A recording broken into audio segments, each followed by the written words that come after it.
Hello दोस्तों, मैं Bimlesh sir आपके अपने YouTube channel Bimlesh sir tricky पर आप लोगों का स्वागत करता हूं। आज पुनः अपने YouTube channel Bimlesh sir tricky पर प्रतिदिन की भांति एक वंश आज हम लोग फिर पढ़ेंगे। इसके पहले हम लोगों ने ट्रिक के माध्यम से ऋग्वेद पढ़ा, सामवेद पढ़ा, यजुर्वेद पढ़ा, सिंधु सभ्यता हमने पढ़ा। सिंधु सभ्यता में जितनी मोहनजोदड़ो सभ्यता होती थी, चौनोदड़ो सभ्यता होती थी, लोथल सभ्यता, सारी सभ्यताओं को मैंने आपको ट्रिक के माध्यम से बताया है। फिर इसके बाद हमने मौर्य वंश पढ़ाया, फिर ब्राह्मण वंश पढ़ाया। तो इसी प्रकार हमने ट्रिक्स के माध्यम से आप लोगों को सब कुछ दिया है। आज हम लोग उसी के अगली कड़ी में हम लोगों ने पहुंचा है तुगलक वंश पे। तुगलक वंश की प्यारे मित्रों अगर हम लोग बात करें, जो तुगलक वंश था वो खिलजी वंश के बाद आया। खिलजी वंश के बाद आया है। खिलजी वंश का जो शासनकाल है, जो खिलजी वंश का शासनकाल है वो 1290 से लेकर के 1320 है। 1290 से लेकर 1320 है। परंतु जो तुगलक वंश है यहाँ से स्टार्ट होता है 1320 से लेकर के 1414 तक। कहाँ से? 1414 तक। प्यारे मित्रों, इस वंश का जो सबसे पहला शासक था, जिन्होंने तुगलक वंश की नींव डाली, जो संस्थापक हैं, उनका नाम है गयासुद्दीन तुगलक। क्या नाम है? गयासुद्दीन तुगलक। तो गयासुद्दीन तुगलक ने तुगलक वंश की नींव डाली है। तुगलक वंश की नींव डाली है। गयासुद्दीन तुगलक की शासनकाल की अगर हम लोग बात करें, वो आपका है 1320 से लेकर के 1325 तक। 1320 से लेकर 1325 उन्होंने लगभग 5 साल शासन किया। तो उसे याद रखेंगे हम तुगलक वंश, जिनका शासनकाल जो है, तुगलक वंश के जो पहले शासनकाल थे, जो पहले शासक थे, वो थे गयासुद्दीन तुगलक। कौन थे? गयासुद्दीन तुगलक, तुगलक गाजी और गाजी तुगलक। इन्हें 3 नामों से जाना जाता था। कौन कौन नामों से जाना जाता था? गाजी तुगलक, तुगलक गाजी और गयासुद्दीन तुगलक। इनका जो शासनकाल था 1320 से लेकर के 1325 था। ग से क्लियर हो गया। ल से हम याद रखेंगे लौटा दिए, लौटा देना। इन्होंने अमीरों की भूमि को पुनः वापस कर दिया। अमीरों की भूमि को पुनः वापस कर दिए। और यही काम इल्तुतमिश ने क्या किया? अमीरों का दमन किया। तो उन्होंने 5 काम जो मुख्य रूप से किया था, मैंने आपको बताया है ट्रिक के माध्यम से, उसमें टेका। तो जो पहला काम था तुर्कानी चिलंगानी, इसके बाद इक्तादारी प्रथा था, इसके बाद आपका अरब अमीरों की दमन थी, इसके बाद अरबी सिक्कों का प्रचलन था, कुतुब मीनार का निर्माण था।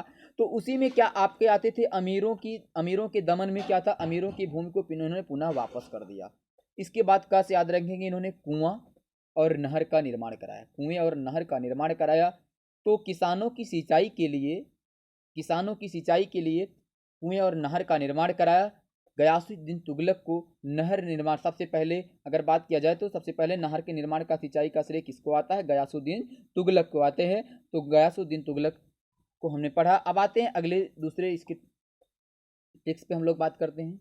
इसके दूसरे जो शासक थे, जिनका नाम था मोहम्मद बिन तुगलक।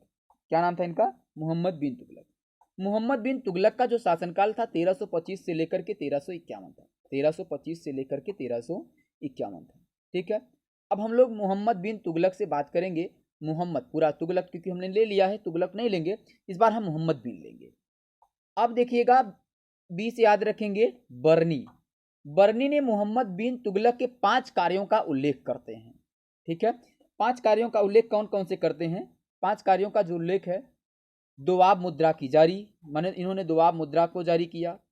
देवगिरी में अपनी राजधानी बनाई। सांकेतिक मुद्रा जारी की। खुरासन पर आक्रमण किया। करचिल की ओर अभियान चलाए।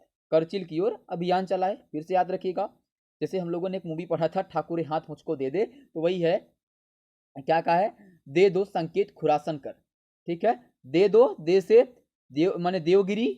दो से याद रखेंगे दोआब सिक्कों की जारी करना। संकेत, सांकेतिक भाषा, सांकेतिक मुद्रा का जारी करना। ठीक है। खुरासन पर आक्रमण करना। करचिल की ओर अभियान। ये आपका क्या है? मोहम्मद बिन तुगलक के 5, माने बर्नी ने मोहम्मद बिन तुगलक के 5 कार्यों का उल्लेख किया। अब ई से याद रखेंगे, ई से याद रखेंगे इब्न बतूता। इब्न बतूता ने क्या किया था, मोहम्मद बिन तुगलक के समय में भारत आया था। मोहम्मद बिन तुगलक के समय में इब्न बतूता भारत आया था। ये पूछा जाता है विदेशी माने कौन किसके शासन काल में आया। जैसे पूछ लेता अलबर्नी किसके शासन काल में आया था, अलबर्नी किसके शासन काल में आया था, गजनी के शासन काल में आया था। पूछ लेता है मेगस्थनीज किसके शासन काल में आया था, चंद्रगुप्त मौर्य के शासन काल में आया था।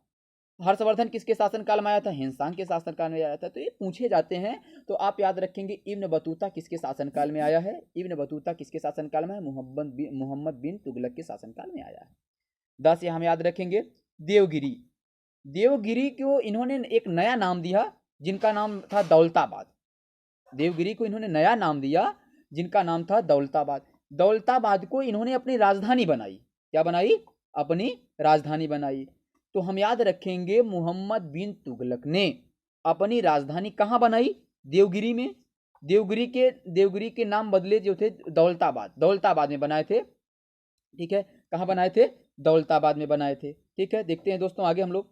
दौलताबाद को इन्होंने अपनी नई राजधानी बनाई और कब बनाए थे, दिल्ली से बदल कर दौलताबाद 1335 ईस्वी में। याद रखेंगे ये दौलताबाद कब अपनी राजधानी बताए थे, 1335 ईस्वी में। किस ईस्वी में, 1335 ईस्वी में।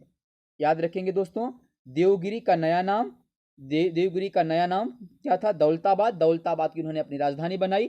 दिल्ली से दौलताबाद इन्होंने अपनी राजधानी बनाई। जो दिल्ली से दौलताबाद इन्होंने जो राजधानी बनाई है, कब बनाई है, 1335 ईस्वी में। कब बनाई है, 1335 ईस्वी में। मस याद रखेंगे मृत्यु, क्या याद रखेंगे हम, मृत्यु। तो गयासुद्दीन तुगलक के मृत्यु के बाद जो बादियानी थे, बादियानी ने कहा था सुल्तान को उसकी प्रजा से, प्रजा को उसके सुल्तान से मुक्ति मिल गया। ये कथन किसने कहा है, बदायूनी ने कहा है। बदायूनी ने कहा है, बदायूनी ने क्या कहा है, सुल्तान को उसकी प्रजा से और प्रजा को उसकी सुल्तान से मुक्ति मिल गया। अब हाँ से याद रखेंगे हरिहर और बुक्का। हरिहर और बुक्का दो सगे भाई थे जिन्होंने विजयनगर साम्राज्य की नींव डाली थी। ठीक है, तो गयासुद्दीन तुगलक के समय में हरिहर और बुक्का ने दक्षिण भागों में विजयनगर साम्राज्य की नींव डाली। विजयनगर साम्राज्य की नींव डाली। कौन डाला था विजयनगर साम्राज्य की नींव, हरिहर और बुक्का। अब यहाँ से याद रखेंगे मोहम्मद बिन तुगलक। मोहम्मद से क्या याद रखेंगे, मोहम्मद बिन तुगलक। याद रखेंगे हम मोहम्मद बिन तुगलक। दोस्तों मेरा वीडियो आप लोगों को अच्छा लगा हो, आप लोग मेरे यूट्यूब चैनल बिमलेश्वर ट्रिकी को सब्सक्राइब कर लीजिए। सब्सक्राइब करते वक्त बेलाइकन वाली घंटी को जरूर, बेलाइकन वाली घंटी के बटन पे जाइएगा, वहाँ आल वाली बटन को जरूर दबाइएगा, जिससे मेरे द्वारा बनाए गए प्रत्येक वीडियो का नोटिफिकेशन आप तक पहुँच सके। आइए दोस्तों हम आते हैं इसके अगले वाले ट्रिक पर। अगले वाले ट्रिक जो है, इसके जो अगले वाले शासक हैं फिरोज शाह तुगलक हैं। कौन है, फिरोज शाह तुगलक। तो दोस्तों फिरोज शाह तुगलक की अगर हम लोग बात करें, फिरोज शाह तुगलक की, तो फिरोज शाह तुगलक जो था, फिरोज शाह, क्योंकि तुगलक हमने ले लिया, फिरोज शाह इस बार लेंगे। ठीक है, फिर से याद रखेंगे फिरोज शाह तुगलक। क्या याद रखेंगे, फिरोज शाह तुगलक। रस याद रखेंगे रज्जब का पुत्र था। फिरोज शाह तुगलक किसका पुत्र था, रज्जब का पुत्र था। जस याद रखेंगे जगन्नाथ मंदिर को ध्वस्त करवाया। जगन्नाथ मंदिर को किसने ध्वस्त कराया, फिरोज शाह तुगलक ने करवाया। किसने करवाया, फिरोज शाह तुगलक ने करवाया। इसके बाद याद रखेंगे सहगनी नामक सिक्के को चलाया। सहगनी नामक सिक्के को किसने चलाया, सहगनी नामक सिक्के को फिरोज शाह तुगलक ने चलाया। किसने चलाया, फिरोज शाह तुगलक ने चलाया। सा से याद रखेंगे हेनरी इलिट ने बताया कि सल्तनत युग का अकबर, सल्तनत युग के अकबर किसको कहा है, फिरोज शाह तुगलक ने, हेनरी ने सल्तनत युग का अकबर फिरोज शाह तुगलक को कहा है। और जिनका शासनकाल कहाँ से कहाँ है, 1351 से लेकर के 1388 है। 1351 से लेकर के 1388 है। इनके कुछ अन्य कार्य हैं। इनके अन्य कार्य की बात हम लोग करें, इन्होंने सिंचाई के लिए 5 नहरों का निर्माण कराया। यहाँ से देखेंगे इसमें कितने कुल अक्षर हैं, देखिए 1 2 3 4 5। तो इन्होंने 5 नहरों का निर्माण कराया। लगभग 300 नए शहरों का, सॉरी लगभग 300 सुल्तान फिरोज ने लगभग 300 नए नहरों का निर्माण कराया था। 5 नए नहरों का निर्माण कराया सिंचाई की सुविधा के लिए। इन्होंने क्या किया था, इन्होंने अपने शासनकाल में सिंचाई के लिए एक नया कर लगाया था। सिंचाई के ऊपर एक नया कर लगाया था, जो जो जो जो है जो मोहम्मद बिन तो सॉरी फिरोज शाह तुगलक थे, सिंचाई के लिए एक अलग से इन्होंने कर लगाया था। दोस्तों, यदि मेरा वीडियो आप लोगों को अच्छा लगा हो, आप लोग मेरे YouTube channel Vimlesh sir tricky को सब्सक्राइब कर लीजिए। सब्सक्राइब करते वक्त बेल आइकन की घंटी वाली बटन को ज़रूर दबाइएगा। आपको वीडियो में कोई कमी हो आप हमें कमेंट करके बताइएगा। यदि आपको किसी नए टॉपिक पर वीडियो आपको चाहिए तो भी हमें कमेंट करके बताइएगा।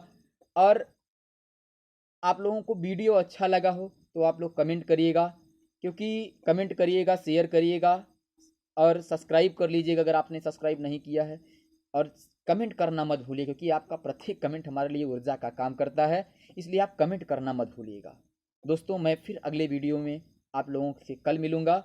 और कल का जो वंश होगा वह होगा सैयद वंश, जिनका शासनकाल जो है 1414 से लेकर के 1451 है। 1414 से लेकर के 1451 है। नमस्कार।